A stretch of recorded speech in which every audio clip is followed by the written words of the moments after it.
Welcome to టీ10. తెలంగాణలో BC రిజర్వేషన్ల మీద హాట్ చర్చ నడుస్తా ఉంది. మేము ఇచ్చిన హామీలను నెరవేరుస్తున్నామని కాంగ్రెస్ గవర్నమెంట్ చెప్తా ఉంది. నెరవేర్చట్లేదని ప్రతిపక్షాలు కూడా అంటున్నాయి. ఇప్పుడు మంత్రివర్గ సమావేశంలో ఆర్డినెన్స్ ద్వారా కూడా ఒక అమలు చేస్తామని సీఎం రేవంత్ రెడ్డి అన్నాడు. అది మా వల్లనే వచ్చిందని ఒకరు, లేదు మీకేం సంబంధం అని ఇంకొకరు. ఇట్లాంటి చర్చలన్నీ కూడా తెలంగాణలో జరుగుతా ఉన్నాయి. ఇట్లాంటి పరిస్థితుల్లో బీసీ రిజర్వేషన్లు ఎంతవరకు వచ్చాయి, ఏమేం జరిగింది, ఎక్కడ ఆటంకాలు ఉన్నాయి, ఏం జరగబోతుంది అనే విషయాల మీద మన స్టూడియోలో బీసీ డెమోక్రటిక్ జే చైర్మన్ కోల జనార్దన్ గారు ఉన్నారు. వాళ్ళని అడిగి మరిన్ని విషయాలు తెలుసుకుందాం. నమస్తే జనార్దన్. నమస్తే.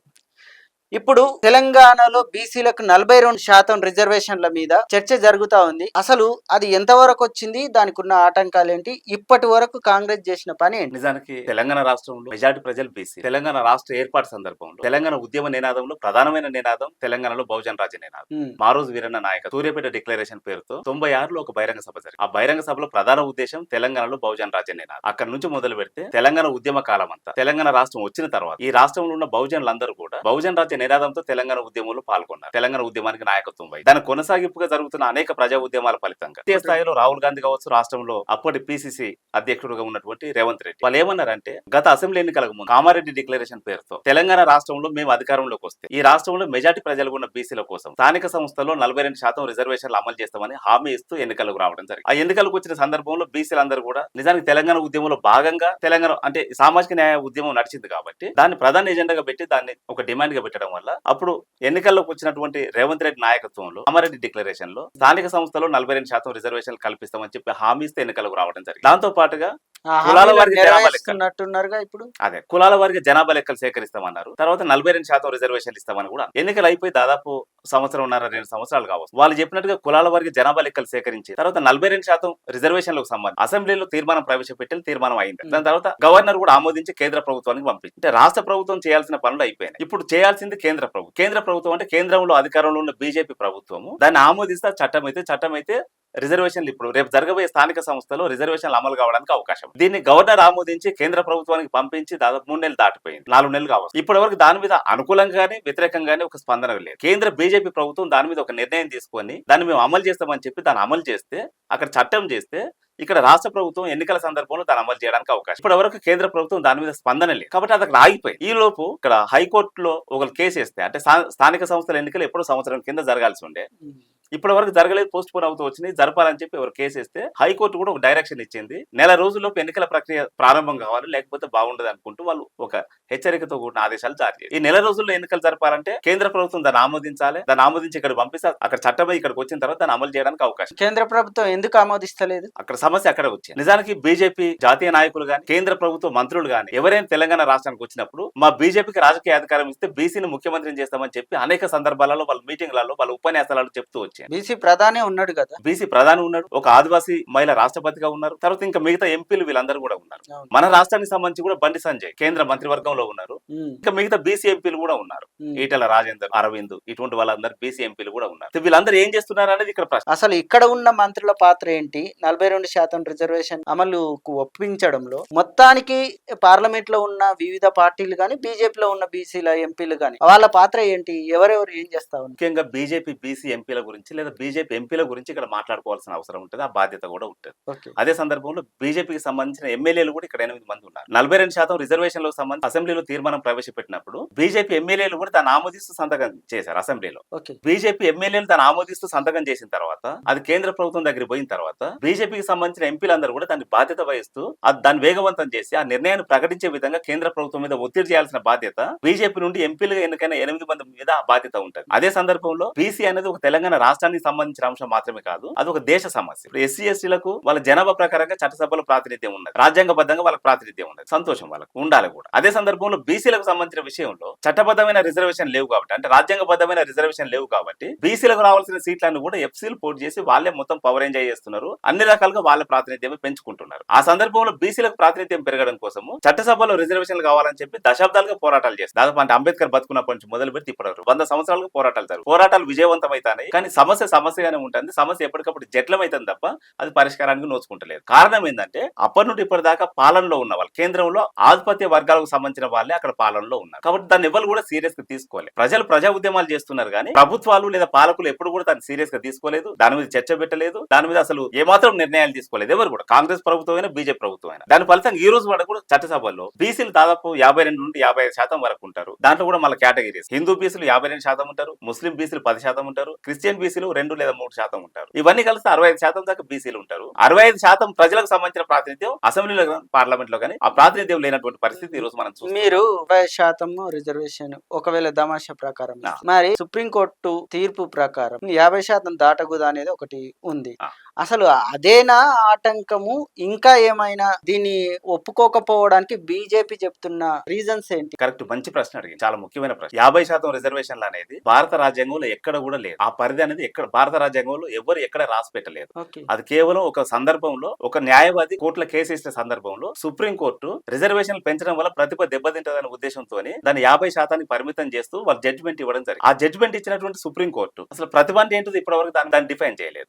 ప్రతిభ అంటే ఏంటిదో డిఫైన్ చేయలేదు. రోజు ఇక్కడ శ్రమ చేసి శ్రామిక వర్గాలకు సంబంధించిన వాళ్ళు ప్రతిభావంతుల, లేదా పుస్తకాలు చదువుకొని పుస్తకాలలో ఆన్సర్ రాసిన వాళ్ళు ప్రతిభావంతుల, లేదా రోజు దేవాలయాల్లో కూర్చొని పూజలు చేసే వాళ్ళు, లేదా మంత్రాలు చదివే వాళ్ళు ప్రతిభావంతులు అనేది దాన్ని డిఫైన్ చేయలేదు ఇప్పటిదాకా. ఇప్పుడు అందరికీ రిజర్వేషన్లు ఇచ్చిండ్రుగా ఈడబ్ల్యూఎస్ పేరుతో, మరి అక్కడికే వస్తుంది. 50% రిజర్వేషన్లకు సంబంధించి సుప్రీంకోర్టు జడ్జిమెంట్ ఇచ్చింది. ఎప్పుడు 20 ఏళ్ల కింద జడ్జిమెంట్ ఇచ్చింది కేసులో. జడ్జిమెంట్ ఇచ్చి ఆ జడ్జిమెంట్ ఇచ్చి చాలా కాలం. దాని తర్వాత మధ్యలో ఈడబ్ల్యూఎస్ రిజర్వేషన్లు ప్రవేశపెట్టినప్పుడు దాని మీద ఈడబ్ల్యూఎస్ రిజర్వేషన్ 10% రిజర్వేషన్లు ఇస్తూ వాళ్ళు పార్లమెంట్ లో బిల్లు 50% రిజర్వేషన్స్ పరిధి ఉంది కదా. ఇప్పటి వరకు మిగతా రాష్ట్రాల్లో పరిధి దాటిన ఏమన్నా ఉన్నాయా? ఆ పరిధి లోపలనే ఉన్నాయా? కొత్తగా తెలంగాణకే మీరు అడుగుతా ఉన్నారా? మీరు ఇప్పుడు 42% కల్పిస్తే 50% పరిధి దాటిపోతాయి. సుప్రీంకోర్టును వైలేట్ చేసినట్టు అవుతుంది కదా. 2 అంశాలు మనం ప్రధానంగా మాట్లాడుకోవాల్సి ఉంటది. మీరు అడిగిన ప్రశ్న ఒకటి, 50% రిజర్వేషన్లు దాటి ఉన్న రాష్ట్రం బెస్ట్ మోడల్ గా మనకు తమిళనాడులో ఉంది. ఎట్లా చేశారు? తమిళనాడులో 69% రిజర్వేషన్లు ఇప్పుడు అమలైంది. 69% రిజర్వేషన్లు అమలైంది. అప్పుడు జయలలిత ముఖ్యమంత్రి ఉన్న కాలంలో కేంద్రంలో పివి నరసింహరావు ప్రధానమంత్రిగా ఉండే అప్పుడు అక్కడ తమిళనాడుకు సంబంధించిన ప్రజలు పెద్ద ఎత్తున మాకు రిజర్వేషన్లు పెంచాలని చెప్పి రాజకీయ ఉద్యమాలు చేసిన సందర్భంలో ఆ ఉద్యమాలను అర్థం చేసుకున్నటువంటి జయలలిత ఖచ్చితంగా మేము రిజర్వేషన్లు పెంచుతామని చెప్పి అక్కడ ప్రజలకు, ఉద్యమ నాయకత్వానికి హామీ ఇచ్చి అక్కడ అఖిలపక్ష కమిటీ ఒక సమావేశం ఏర్పాటు చేసి ఎమ్మెల్యేలతోని, వివిధ పార్టీల ప్రతినిధులతోని, ప్రజా సంఘాల వాళ్ళతోని, బీసీ సంఘాల వాళ్ళతోని అందరితో కలిపి ఒక కమిటీ ఏర్పాటు చేసి మొత్తం ఆ కమిటీని ఢిల్లీకి తీసుకుపోయి మాకు మా రాష్ట్రంలో ప్రజలు డిమాండ్ చేస్తున్నారు, బలంగా డిమాండ్ చేస్తున్నారు, అది న్యాయమైన డిమాండ్, మా ప్రభుత్వం నుంచి కూడా మేము పరిశీలించినాం, అది న్యాయమైన డిమాండ్, ఆ రిజర్వేషన్ పెంచాల్సిన అవసరం, ఆ బాధ్యత రాష్ట్ర ప్రభుత్వం మీద ఉన్నది, దానికి కేంద్ర ప్రభుత్వం ఆమోదం తెలపాలని చెప్పి జయలలిత ఛాలెంజ్ చేసి ఢిల్లీలో కూర్చొని అఖిలపక్ష కమిటీని మొత్తం తీసుకుపోయి అక్కడ ఢిల్లీలో కూర్చొని పివి నరసింహరావుతో మాట్లాడి ఆయన కూడా ఒప్పుకోకపోతే ఆయనతో పోరాటం చేసి సాధించుకొని వచ్చి ఆ సందర్భంగా అంతకుముందు ఉన్న రిజర్వేషన్ల కంటే రిజర్వేషన్లు పెరిగినాయి. అక్కడ ఇప్పుడు 69% రిజర్వేషన్లు అమలై 50% బీసీలకు రిజర్వేషన్, 18% ఎస్సీలకు, 1% ఎస్టీలకు రిజర్వేషన్, మొత్తం 69% రిజర్వేషన్. 50% లిమిట్ ఎప్పుడో దాటిపోయింది తమిళనాడు.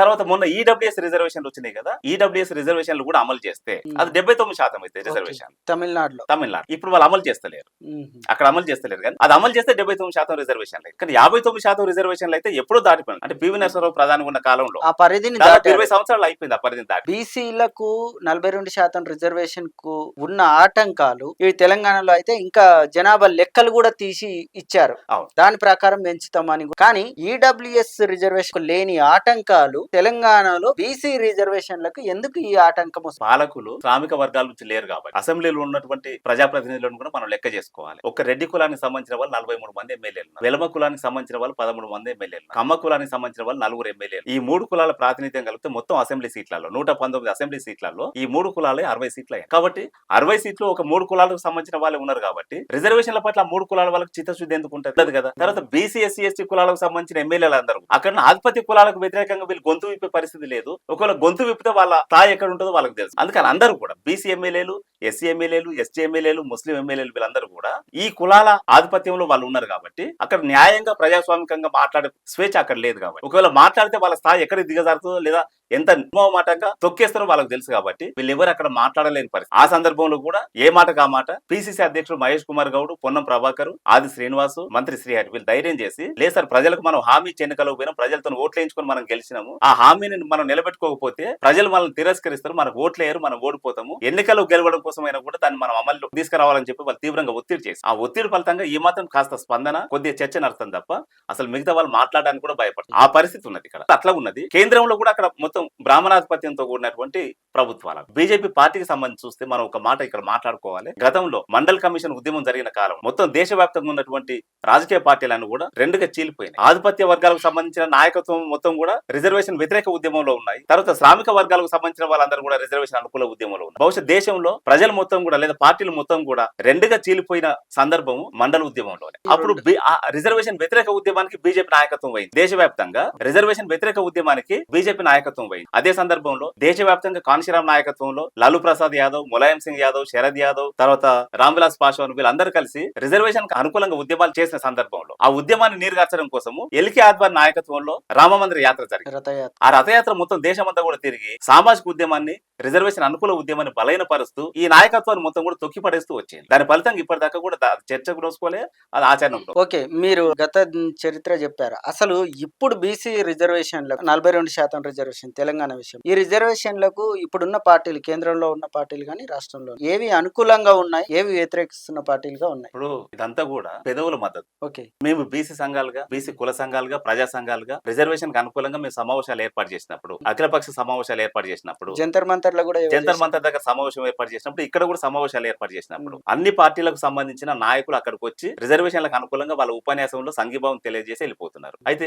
అంతవరకు మాట్లాడితే సరిపోదు. ప్రతి రాజకీయ పార్టీకి కొన్ని రాజకీయ కార్యక్రమాలు, ఆ రాజకీయ కార్యక్రమాలలో రిజర్వేషన్ అనే అంశం ప్రధాన రాజకీయ కార్యక్రమంగా ఎందుకు లేదనేది ఇక్కడ ప్రశ్న. అన్ని పార్టీలు, ఇక్కడ బీఆర్ఎస్ పార్టీ ఉన్నది. మేము సమావేశాలు పెట్టినప్పుడు బీఆర్ఎస్ పార్టీకి సంబంధించిన నాయకులు మా వేదిక మీదకి వచ్చి రిజర్వేషన్ కి అనుకూలంగా మాట్లాడిపోతారు. కానీ బీఆర్ఎస్ పార్టీగా రిజర్వేషన్ కి అనుకూలంగా వాళ్ళ రాజకీయ కార్యక్రమం తీసుకోలేదు. అదే సందర్భంలో బీజేపీ పార్టీ ఉన్నది. బీజేపీ వాళ్ళ రాజకీయ ఉపన్యాసాలలో మేము బీసీలకు అనుకూలం అని చెప్తారు. కానీ బీసీలకు అనుకూలమైన 42% రిజర్వేషన్లు ఇక్కడ రాష్ట్ర బీజేపీ పార్టీ గానీ, కేంద్ర బీజేపీ పార్టీ గానీ ఇప్పటి వరకు స్పందన లేదు. వాళ్ళ కనీస కార్యక్రమాలు లేవు. ఒప్పుకోవాల్సింది వాళ్ళే కదా. అట్లా మిగతా పార్టీలు కూడా అదే పద్ధతిలో వాళ్ళు కొనసాగిస్తారు. కాబట్టి ఎవరు కూడా మేము వేదిక ఏర్పాటు చేసి మైక్ ఇస్తే మాకు మద్దతుగా మాట్లాడుతున్నారు, బయటికి పోయిన తర్వాత వాళ్ళ రాజకీయ కార్యక్రమాలు మాత్రం శూన్యం కనపడదు. ఎందుకంటే ఆ పార్టీల నాయకత్వం మొత్తం కూడా ఆధిపత్య వర్గాల నాయకత్వంలో ఉన్నది కాబట్టి కింది స్థాయిలో ఉన్న వాళ్ళు భయపడతారు, పైన ఉన్న వాళ్ళు అనుకూలంగా నిర్ణయాలు చేస్తారు. మీరు జంతర్ మంతర్ లో ధర్నా చేసిండ్రు కదా, బీజేపీ బీఆర్ఎస్ వాళ్ళు రాలేదా? వాళ్ళ మీద విమర్శ చేస్తున్నారు కానీ మీరు వచ్చిండ్రా రాలేదా? నేను అనేది మేము పెట్టిన సమావేశాలకు వాళ్ళు వచ్చి మాట్లాడుతున్నారు. వాళ్ళ పార్టీ నుండి రాజకీయ కార్యక్రమాలు తీసుకుంటలేరు. బీజేపీ వాళ్ళు రాలేదు, బీఆర్ఎస్ పార్టీ వాళ్ళు వచ్చింది. బీఆర్ఎస్ పార్టీతో పాటుగా దేశవ్యాప్తంగా ఉన్నటువంటి ఇతర రాష్ట్రాలలో ఉన్న ప్రాంతీయ పార్టీల నాయకులందరూ కూడా అక్కడ సమాజ్వాదీ పార్టీ నుండి వచ్చింది, ఆర్జేడీ పార్టీ నుండి వచ్చింది, తర్వాత ఇట్లా చాలా పార్టీ నుండి వచ్చి వాళ్ళందరూ వచ్చి అక్కడ మద్దతుగా మాట్లాడారు. 34 మంది ఎంపీలు అక్కడ వచ్చి మద్దతు తెలియజేసి వెళ్ళిపోయారు. రాష్ట్ర ముఖ్యమంత్రి అక్కడే ఉన్నారు, ఆ 2 రోజులు అక్కడే ఉన్నారు. ఆ కార్యక్రమాన్ని నిర్వహించినప్పుడు రాష్ట్ర ముఖ్యమంత్రి కూడా బాధ్యత వహిస్తే అక్కడే ఉన్నారు. ఇది ఒక మంచి పరిణామం. కానీ ఆ సందర్భంలో రాష్ట్ర ముఖ్యమంత్రి మాకు చెప్పిన విషయం ఏంటంటే, జంతర్ మంతర్ దగ్గర ఈ సమావేశం అయిపోయిన తర్వాత ఇక్కడ పరేడ్ గ్రౌండ్ ఒక 10 లక్షల మంది బీసీలను సమీకరించి పెద్ద ఎత్తున బహిరంగ సభ ఏర్పాటు చేసి ఆ బహిరంగ సభ ద్వారా కేంద్ర ప్రభుత్వం మీద ఒత్తిడి తీసుకొస్తారు. ఆ కార్యక్రమం మళ్ళీ ఎందుకు దాన్ని విరమించుకున్నారు అర్థం. మీరు అందుకేనా నిన్న మొన్న కాంగ్రెస్ ప్రభుత్వం రిజర్వేషన్ల విషయంలో మెతక వైఖరి ఉంటుంది అని విమర్శలు కూడా కొన్ని బీసీ నేతలు చేశారు. అందుకే మేమే మాట్లాడేది ఏంటంటే, బయట మా సమావేశాలు మేము ఏర్పాటు చేసుకున్నప్పుడు రౌండ్ టేబుల్ సమావేశాలు, అఖిలపక్ష సమావేశాలు ఏర్పాటు చేసినాం. మేము మాట్లాడేది ఏంటంటే, రేవంత్ రెడ్డి గారికి స్పష్టంగా చెప్పినాం, మీరు అసెంబ్లీలో బిల్లు పాస్ చేసిండ్రు, రాష్ట్ర ప్రభుత్వ తీర్మానం అయిపోయింది, కేంద్ర ప్రభుత్వం మీద ఒత్తిడి తీసుకురావడం లేదా కేంద్ర ప్రభుత్వానికి వ్యతిరేకంగా రాజకీయ కార్యక్రమాలు ప్రకటించడం ఏదో ఒకటి చేయకపోతే కేంద్ర ప్రభుత్వం దిగి వచ్చి దాన్ని ఆమోదించే పరిస్థితి లేదు. కాబట్టి వెంటనే మీరు చేయాల్సిన పని ఏంటంటే, ఇక్కడ ఉన్న వివిధ పార్టీల రాజకీయ పార్టీలకు సంబంధించిన ప్రతినిధులందరినీ పిలవండి, బీసీ సంఘాల నాయకులందరినీ పిలవండి, కుల సంఘాల నాయకులందరినీ పిలవండి, తర్వాత ఇక్కడ ఇంటెలెక్చువల్ ఫోరమ్స్ కూడా కొన్ని వాళ్ళందరూ కూడా పిలవండి. పిలిచి అఖిలపక్ష సమావేశం ఏర్పాటు చేసి సమావేశంలో తీర్మానం చేసుకొని వీళ్ళందరినీ ఢిల్లీ తీసుకుపోయి కేంద్ర ప్రభుత్వానికి వ్యతిరేకంగా ఒక రాజకీయ కార్యక్రమాన్ని ప్రకటించుకుంటే దాన్ని సాధించడానికి అవకాశం ఉంటుంది. మీరు ఆ పని చేయండి అని చెప్పి మేము రేవంత్ రెడ్డి గారికి విజ్ఞప్తి చేసినాం, వినతి పత్రాలు ఇచ్చినాం, అనేక రకాలుగా వేడుకోండి. కానీ ఈ పని ఇప్పటి వరకు మొదలు పెట్టలేదు. అది కాదండి, మీరు రేవంత్ రెడ్డి అది చేయాలి, బీజేపీ ఒప్పుకోలేదు, ఇవన్నీ చెప్తా ఉన్నారు. ఏమి జరిగినా సరే మేము 42% రిజర్వేషన్ ని కంపల్సరీ అమలు చేసి తీరుతాం అని పదే పదే సీఎంఏ హామీ ఇచ్చాడు. మొన్న మంత్రివర్గ సమావేశంలో ఆర్డినెన్స్ కూడా జారీ చేశాడు. ఆయన అమలు చేయడానికి సిద్ధపడి ఆర్డినెన్స్ జారీ చేస్తే మీకు వచ్చి ఇబ్బంది ఏంది? ఏదో విధంగా అమలులోకి వెళ్తున్నాడు కదా, దాన్ని మెతక వైఖరి అని అంటారు, ఆయన మీద విమర్శ చేస్తారు. తెచ్చిన చాలా మంచి పని చేసింది, గాలికి దీపం పెట్టి దేవుడాన్ని మొక్కినట్టుకున్నది. ఇంతకు ముందు ఆంధ్రప్రదేశ్ గా ఉన్నప్పుడు ఎన్టీ రామారావు ముఖ్యమంత్రి ఉన్న కాలంలో దానికి వ్యతిరేకంగా ఒక వ్యక్తి అక్కడ కేసేస్తే అది కొట్టుడు పోయి. అదే సందర్భంలో తమిళనాడులో కూడా జయలలిత ముఖ్యమంత్రి ఉన్న కాలంలో అంతకంటే ముందు ఆర్డినెన్స్ తీసుకొని వచ్చి, జీవో తీసుకొని వచ్చి రిజర్వేషన్లు పెంచడం కోసం ప్రయత్నం చేస్తే అక్కడ కూడా కేసేస్తే కొట్టుడు పోయి. మహారాష్ట్రలో కేసేస్తే కొట్టుడు పోయింది, బీహార్ లో కేసేస్తే కొట్టుడు పోయింది. ఆ కొట్టుడు పోవడానికి కారణం ఏంటంటే, సుప్రీంకోర్టు విధించినటువంటి 50% రిజర్వేషన్ల మార్క్ ఏదైతే ఉన్నదో అది దాటితే రిజర్వేషన్లు వర్తించవని సుప్రీంకోర్టు ఆ తీర్పు ఇవ్వడం వల్ల ఆ తర్వాత ఎవరు ఎక్కడ కోర్టులో పిటిషన్ వేసినా కూడా దాని ఆధారంగా కొట్టేస్తున్నారు. ఇది మనకు అనుభవాలు. కాబట్టి అది కొట్టుడు పోకుండా ఉండాలంటే పార్లమెంట్ లో దాన్ని ఆమోదించాలి. ఆమోదించి దాన్ని చట్టం చేసి 9th షెడ్యూల్ లో చేర్చడం వల్ల దాన్ని అంటే ఎవరైనా కేసు వేసినా కూడా అది కొట్టుడు పోకుండా ఉండడానికి అవకాశం ఉంటది. దానికి బెస్ట్ ఎగ్జాంపుల్ తమిళనాడు రిజర్వేషన్. కాబట్టి తమిళనాడులో జయలలిత ముఖ్యమంత్రి ఉన్నప్పుడు ఏ పద్ధతిని అయితే పాటించిందో ఇప్పుడు తెలంగాణ రాష్ట్ర ముఖ్యమంత్రి కూడా, తెలంగాణ రాష్ట్ర ప్రభుత్వం కూడా అదే పద్ధతిలో రిజర్వేషన్లను సాగుంటే దానికి సెక్యూరిటీ ఉంటది. ఎవరైనా కేసు వేసినా కూడా కొట్టుడు పోకుండా ఉంటది. అది కావాలని మేము డిమాండ్ చేస్తాం. ఓకే, మీరు బీసీలకు అన్యాయం జరుగుతా ఉంది అనేక విషయాల్లో అని చెప్పి బీసీ నేతలు మాట్లాడుతారు. ఎలక్షన్స్ వచ్చినప్పుడు వివిధ పార్టీలు కూడా మాట్లాడుతున్నాయి, హామీలు కూడా ఇస్తా ఉన్నాయి. అసలు వాళ్ళకు అన్యాయం చేస్తున్నది ఎవరు, ఎట్లా అన్యాయం జరుగుతుందని మీరు చెప్తారు? ఇప్పుడు ప్రధాని బీసీ, ఆదివాసీ రాష్ట్రపతి. తెలంగాణలో అనేక మంది బీసీ మంత్రులు ఉన్నారు. మల్లికార్జున ఖర్గే కాంగ్రెస్ కు ఇక్కడ అధ్యక్షుడు ఉన్నాడు, ఇక్కడ పిసిసి అధ్యక్షుడు మహేష్ కుమార్ గౌడ్ ఉన్నారు. మరి ఇంకా బీసీలకు అన్యాయం జరుగుతుందని ఎట్లా చెప్తారు? వీళ్ళకి ఎవరు కూడా నిర్ణయాధికారం లేదు. నిర్ణయాధికారం వీళ్ళకి ఎవరికి లేదు. మొట్టమొదటి గుర్తు పెట్టుకోవాల్సింది అది. మోడీకి కూడా లేదా? మోడీ కూడా నిర్ణయాధికారం లేదు. మోడీ కూడా ఏదైనా నిర్ణయం తీసుకుంటే నాగపూర్ నుండి ఢిల్లీకి పోవాలి. నాగపూర్ లో నిర్ణయం తీసుకుని దాన్ని ఢిల్లీకి పంపిస్తే వాళ్ళు పార్లమెంట్ లో బిల్లు ప్రవేశపెట్టి చట్టం చేయడానికి అవకాశం. భారతదేశానికి నిర్ణయాధికార కేంద్రాలు ఏవంటే రాష్ట్రం అయితే అసెంబ్లీ, కేంద్రం అయితే పార్లమెంట్. మొత్తం భారత రాజ్యాంగం ప్రకారంగా నిర్ణయాధికారం ఈ రెండు సభలకు ఉంటుంది. బీజేపీ ప్రభుత్వానికి నిర్ణయాధికారం నాగపూర్ లో ఉంటుంది. ఆ నాగపూర్ లో ఉన్న వాళ్ళు రిజర్వేషన్లకు వ్యతిరేకంగా ఉన్నారు కాబట్టి వాళ్ళు ఇప్పటి వరకు దానికి అనుకూలంగా ఆదేశాలు ఇవ్వలేదు కాబట్టి నరేంద్ర మోడీ బీసీ అయినప్పటికీ పార్లమెంట్ లో బిల్లు పెట్టడానికి భయపడుతున్నాడు. రాష్ట్రపతి ఎస్టీ అయినప్పటికీ పార్లమెంట్ లో బిల్లు పెట్టడానికి భయపడుతున్నారు. అదే మరి కేంద్ర ప్రభుత్వంలో 27 మంది సహాయ మంత్రులుగా ఉన్నారు. ఆ 27 మందిలో ఎవరు కూడా రిజర్వేషన్లకు అనుకూలంగా ఒక పూట కూడా ఒక మాట కూడా మాట్లాడలేదు. ఇప్పటి వరకు కూడా దాదాపు 100 రోజులు కావస్తున్నది. ఇంకొక రోజులు అయితే 2 నెలలు గడిచిపోతే ఎలక్షన్లు కూడా అయిపోతాయి. ఇప్పటి వరకు ఎవరు ఒక మాట మాట్లాడలేదు. కారణం ఏంటంటే వాళ్ళు మొత్తం రిజర్వేషన్లకు వ్యతిరేకం కాబట్టి. వాళ్ళ సహజ స్వరూపం ఏంటంటే, వాళ్ళ పొలిటికల్ క్యారెక్టర్ ఏంటంటే రిజర్వేషన్లకు వ్యతిరేకము, శ్రామిక వర్గాలకు వ్యతిరేకము, ఆధిపత్య వర్గాలకు అనుకూలము, పెట్టుబడిదారు వర్గాలకు అనుకూలము. వాళ్ళకి అనుకూలమైన బిల్లులు ఏవైనా ఉంటే అవి వెంటనే పార్లమెంట్ లో పెడితే దాన్ని పాస్ చేస్తారు, ఆ చట్టం అయిపోతుంది. చెప్తున్న అన్యాయం ఇదేనా, ఇంకా ఏమన్నా ఉందా? 2 ఎగ్జాంపుల్స్ మీ కళ్ళ ముందు పెడతా.